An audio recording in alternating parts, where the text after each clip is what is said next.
자, 여러분 반갑습니다. 대기업에서 기업들의 은밀한 속사정을 전달해드리는 대기업 멘토 황호준입니다. 자, 오늘 한국 특강에 대해서 얘기해 보려고 합니다. 오늘 한국 특강의 제목을 제가 적자에 돌입한 경영 상황이라고 기재를 했는데 그 이유에 대해 설명을 드릴 거예요. 이 두 가지 주제를 테마로 해서. 먼저 철강업계가 전반적으로 돈을 못 버는 이유는 전체적으로 모두가 다 겪는 상황입니다. 중국 수요가 부진했던 이유가 가장 컸는데 이렇게 되면서 어떤 영향이 끼쳤는지 적자가 전환이 됐는데 이거를 회사 차원에서 개선하려는 여러 가지 방안을 내놓고 있습니다. 이것에 대해서 얘기를 해보고 가끔 가다가 이제 원전 테마로 여러 가지 종목들이 많이 뜨긴 하는데 이 기업 또한 원전 테마주로 부각된 이유 그리고 실질적으로 수혜를 받을 수 있나 이 부분에 대해서 얘기를 해보도록 하겠습니다. 바로 본 내용 시작하겠습니다. 먼저 무엇을 하는 회사인지에 대해서 얘기를 할 건데 이 그림 여러분들 잘 기억하세요. 이게 무엇이냐? 빌렛이라는 제품인데 이게 여러분들 조금 쪼갰기 때문에는 여러분들이 잘 아는 철근이 되고 다른 제품으로 또 변형이 되고 봉형광이라든지 형광 이렇게 두 가지로 분류가 되는 그런 제품들입니다. 대부분 매출액은 철강 기업들은 대부분 다 1,000억 원대, 못 나오게 되면 1,000억 원대, 많이 나오면 조 단위 매출을 자랑을 하고 있습니다. 그도 그럴 게 워낙에 이제 고부가가치 사업이지만은 한 가지 이제 철강 사업이 항상 겪는 문제가 순이익에 대한 문제입니다. 이것이 오늘 한국 특강을 관통하는 핵심 주제이기도 한데 이 매출 구조가 이런 식으로 잡혀 있으면 여러분들 어떤 거에 영향을 많이 받을까요? 맞아요. 원자재 가격에 대해서 그리고 수요가 부진하게 되면 바로 타격을 받는 거는 다른 업종들에 비해서 유독 강력하게 받고 있는 게 철강업계의 특징입니다. 자, 그래서 어떤 일들이 발생했느냐?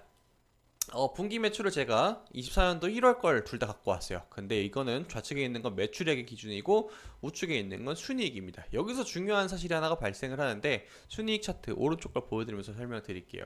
자, 올해 2024년도 3월 달에 매출액이 1,800억 원 정도 기록을 했습니다. 그러고 나서 순이익이 적자를 기록을 했는데 여기 보시게 되면은 이번 분기 그러니까 24년도 1월 1쿼터를 기준으로 했을 때 이 회사는 적자의 기록을 했습니다. 한 가지 조금 이 부분이 걱정이 되고 있긴 한데 철강업계의 수요가 다시 올라와서 단순하게 이 적자 한 번이 이번 분기만 딱 있고 나서 다음 분기 2, 3, 4분기 24년도 농사가 잘 된다라고 가정을 하면은 이거는 단순 해프닝은 오히려 바닥 찍고 턴어라운드라고 볼 수 있겠지만은 여러 가지 요인들이 너무나 이제 철강업계가 힘들 수밖에 없는 상황들이 계속해서 연출이 되고 있습니다. 한 가지 이제 조금 호재라고 볼 수 있는 부분은 하반기 들어서게 되면서 우리나라의 조선업이라든지 자동차 수출액이 증가를 하게 되면서 수주가 많이 늘어나게 되면서 이 부분에 대한 수혜를 볼 수도 있겠지만은 아쉽지만은 이 한국 특강 같은 경우에는 특수한 목적을 갖고 있는 빌렛이라는 제품을 주력으로 판매를 하고 있기 때문에 수혜를 보긴 조금 어렵고 부동산 시장의 화랑에 따라서 여러 가지 혹은 건설 경기에 상당히 많은 영향을 끼칠 것 같다라고 보고 있습니다. 자, 그렇게 적자를 기록을 해서 여러 가지 요인들이 있는데 그 중에 대표적인 요인들 세 가지를 이렇게 뽑았습니다. 철강업계가 전반적으로 그냥 수요가 줄어버렸다. 이게 가장 큰 원인이고 그 외에는 원 달러에 대한 환율에 대한 변동과 원자재 가격에 대한 등락 이것도 무시할 수 없는 포인트라고 볼 수 있고 세 번째 관세 문제가 복합적으로 발생을 하고 있습니다. 미국 같은 경우에는 지금 현재 중국산 철강에 대해서 관세를 3배 정도 부과를 하게 되면서 이 여파가 국내에도 끼치고 있다라는 게 복합적인 요인으로 뽑히고 있습니다. 상당히 안 좋은 소식들이 계속해서 들려오고 있어요. 아쉽죠? 자, 그리고 고금리, 고물가, 고환율, 쓰리고의 압박이 이 회사에도 끼치고 있다라는 겁니다. 이게 이제 부채에 대해서 얘기를 할 수밖에 없는데 주식회사로 상장을 하게 되면 여러 가지 할 수 있는 자금을 융통할 수 있는 방안이 되게 많습니다. 그런데 중요하게 봐야 될 게 이 부채의 비율이에요. 과거 전기 말 그러니까 23년도 말 기준으로 봤을 때 부채 비율이 물론 100%를 넘어가기 시작하게 되면서 이 회사는 현재 모든 걸 다 처분을 했을 때 가치보다 회사에 지금 껴있는 부채가 더 많다를 기록을 할 수가 있어요. 그런데 보게 되면 이게 계속해서 증가하고 있는 추세입니다. 이거는 어쩔 수가 없는 거예요. 정말로 어쩔 수가 없는 거고 한국 특강이 일을 못해서 그런 게 아니라 전반적으로 철강업계가 다 겪고 있는 성장통이라고 보고 있습니다. 수요가 다시 회복될 때까지는 시간이 좀 걸리기 때문에 이 기간을 잘 버텨야 돼요. 이 기간을 잘 버티게 된다라면은 재도약을 할 수 있는 기회라고 볼 수 있는데, 제가 지금 부채의 비율을 보여드리는 게 이게 문제가 될 수 있다 라고 말씀드린 게 아니라, 부채가 다음 분기에 발표가 되었을 때 더 늘어날 수 있을 가능성이 더욱 높아 보이기 때문에 말씀드리는 겁니다.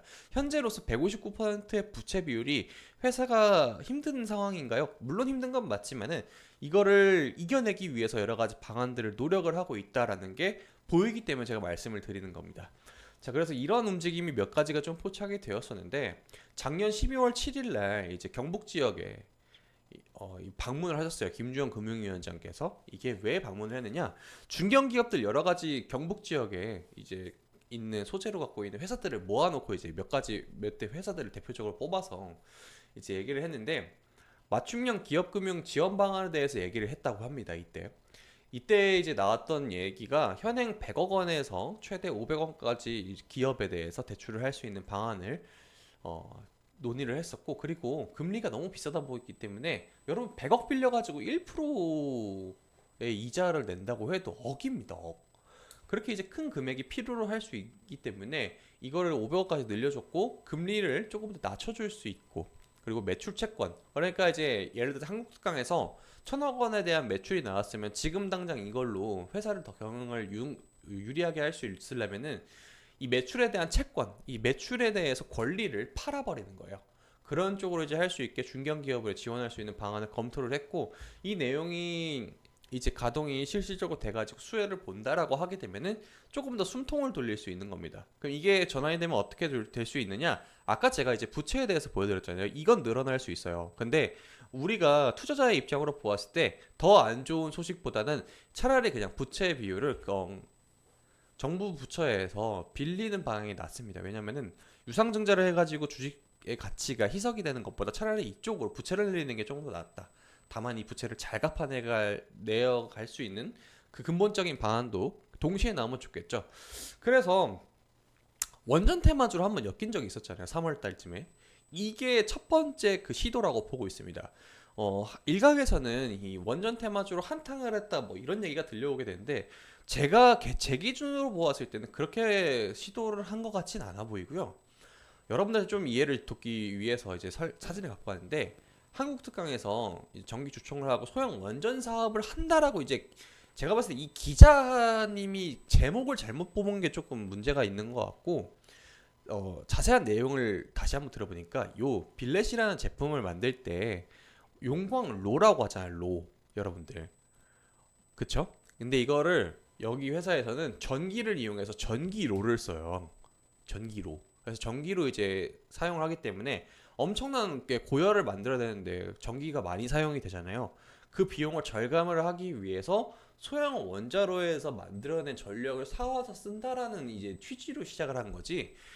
한국 특강에서 사실 이제 철강을 만들어낸 회사에서 어떻게 이제 원전을 만들어냅니까? 말이 안 되는 소리죠. 그래서 이제 이 뉴스에 대해서 키워드만 보고 이제 자극적으로 쓴 게 1차적으로 잘못이긴 하지만, 회사에서는 그렇게 지시를 안 했겠죠, 당연히. 이렇게 됐기 때문에 지금 원전 테마주로 엮였다고 보이고, 이걸로 뭐 한탕을 하겠다라고는 전혀 이제 제 기준으로 봤을 때는 해석이 되지 않고, 그러니까 이제 순이익을 개선하기 위해서 여러 가지 다각화를 하고 있는 그러한 회사다라고 평가를 내릴 수가 있다. 정리하겠습니다.